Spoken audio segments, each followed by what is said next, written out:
Sanibonani guys, igama uNqobile nibasela mazibela eNimba ngomhla ka-14 August.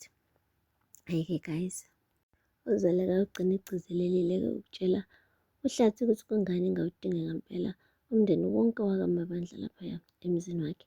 Ushilo ukuthi yabona nje zenza isiqiniseko sokuthi la bantu laba bayahamba la ekhaya. Abafuni ngempela ukuhamba la bantu la ekhaya emzini wami. Benza umathanda. Khuluma nje nangu umfowenu uThulani uyalifaka ikhanda lapha efrijini kodwa akazilani ukuthi ukudla kuthengwa ngobani. Angiphathi-ke kadadewenu usezimpela uthola umsebenzi wangapha and uyayikhombela ngisho ikamera afuna ukulala kulona emzini wami. Ngeke Hlathi, bona ukuthi wenzenjani, dilisha nala bantu bakho. Hhayi uHlathi-ke ushilo ukuthi kahle wena Zoleka usukuba nomona wena Zoleka. Yini inkinga yakho? Angithi mekuthi la bantu laba bayahlala la ekhaya, lokho kusho kona ukuthi umshado wethu unoxolo nokuthula nothando. Kungani ungafuni umndeni wami uhlale nami? Ngoba phela konke lokhu ngikwenza ukuze kubonakale ukuthi thina umshado wethu siyahloniphana kona. Wathi yeyi, ngithi mina kunendaba mina nesithunzi salokho. Into enginendaba nayo ukuthi mina emzini wami abantu bakini baphume baphele. Lapho guys uqhawe bekade ethi ulethe phela i-breakfast ulethele abazali bakhe. Ube ukuzwa ukuthi imoya enyuke kangaka bakhetha kona ukuthi asale sephinde emuva. Hhayi guys, akupheli-ke lapho. Ubonile uHlathi ukuthi ngathi uyahlambalazeka impela lapha ebusweni wakhe. Ukhetha kungcono ukuthi naye kube khona umuntu amtholayo azomphindisela kabuhlungu.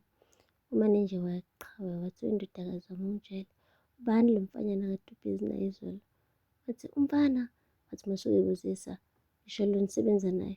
Wathi oh hhayi ngiyakuzwa baba. Wathi ngimfuni loya mfana.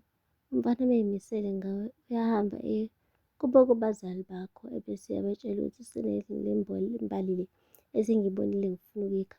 Useyasho-ke uqhawe ukuthi hheyi konke lokhu kwenziwa kudala.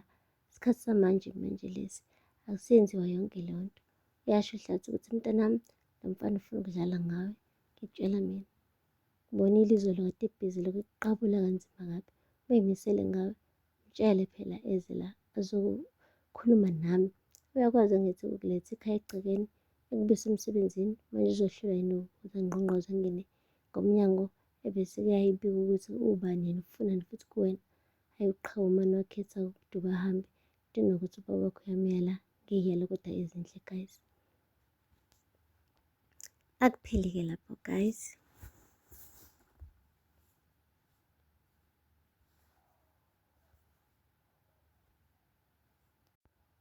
uHlathi uphinde futhi wahamba-ke manje wayodubela kusisebenzi salaphaya emzini kaZoleka esibizwa ngokuthi uDaphne.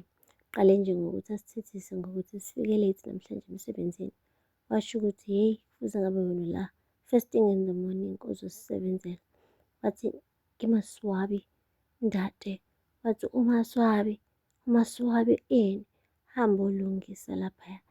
Kungcolile la endlini, klina la endlini. uDaphne guys ugijimile-ke wayoshintsha. Kodwa kuthe nje kuba yisemini uHlathi ethi uyovula ifriji phela uyokhipha ijusi. Umane wabona izandla zakhe yigcwele idasti. Wabiza uDaphne wathi uklina kanjani meklina kanje? Kugcwele idasti yonke indlu. Hhayi umane nje wathi-ke ngiyakuxosha-ke le msebenzini ngikhathele mina wena. Mmereko wa gago o fedile. Hhayi-ke guys wabe ehamba kanjalo kuDaphne. Uthe esuka lapho uHlathi wahamba wolandela inkampani yakhe ekwazi ukuklina endlini. Wayiqasha ukuthi kube yiyona ezoklina emzini wakhe esikhundleni sikaDaphne. Uthukuthelile uZoleka ukuzwa lezwe indaba ukuthi uHlathi unesibindi sokuxosha isisebenzi sakhe engavaze akhulume naye. Kodwa ushilo kuHlathi ukuthi lalela lawe umuntu wesifazane, yimina indoda lekhaya. Mina kahle kahle okukhala ekhalisa sakhe isicathulo kuzwakale. Uwena owavuma ukuthi ngikukhokhele mina amalobolo. Kusho kona ukuthi-ke uvumele mina uqobo lami ukuthi ngibe indoda phezu kwakho. Musa kunokuthi uyamxosha-ke wonke umuntu womndeni wakaMabandla ngoba kahle kahle nawe ukhosela la phansi kwami iy'nkunzi ey'mbili ey'soze zahlalela nesibaya esisodwa. Imagine guys, kusho uHlathi lokho esho kuZoleka kube kumuzi wakhe njalo loya.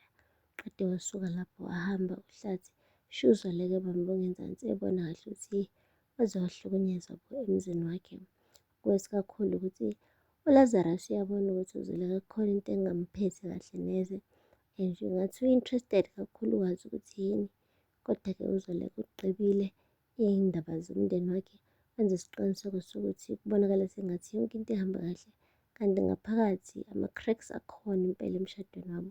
Kusele nje kancane ukuthi nje kuthi qhu washa ebese-ke konke kusala kuyimvuthuluka kuphela emnyama umshado wakaHlathi noZoleka. Guys, aphela lapha-ke amazwibela namhlanje. Ningakhohlwa uku-subscribe, like and comment. Until next time, bye. Sanibonani guys, igama uNqobile nibasela amazwibela eNimba ngomhla ka-14 August. Hhayi-ke guys, uZoleka ugcine egcizelelile-ke ukutshela uHlathi ukuthi kungani engawudinga ngempela umndeni wonke wakaMabandla laphaya emzini wakhe. Ushilo ukuthi yabona nje uzokwenza isiqiniseko sokuthi la bantu laba bayahamba la ekhaya. Abafuni ngempela ukuhamba la bantu la ekhaya emzini wami. Benza umathanda.